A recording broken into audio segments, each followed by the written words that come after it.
أعوذ بالله من الشيطان الرجيم بسم الله الرحمن الرحيم পরম করুণাময় অতি দয়াবান আল্লাহর নামে। إذا جاء نصر الله والفتح যখন দিন বিজয় আসবে আল্লাহর সাহায্যে।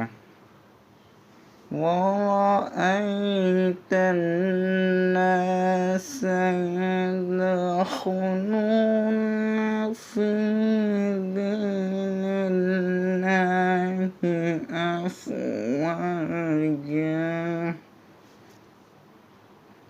এবং আপনি দেখবেন দলে দলে মানুষ প্রবেশ করছে আল্লাহর দ্বীনে।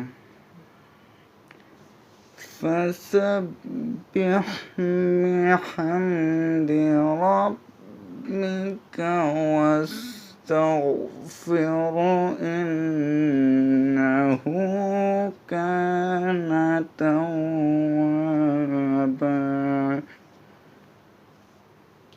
অতঃপর আপনি আপনার রবের উদ্দেশ্যে তার প্রশংসা করুন এবং তার কাছে ক্ষমা প্রার্থনা করুন, নিশ্চয়ই তিনি তওবা কবুলকারী।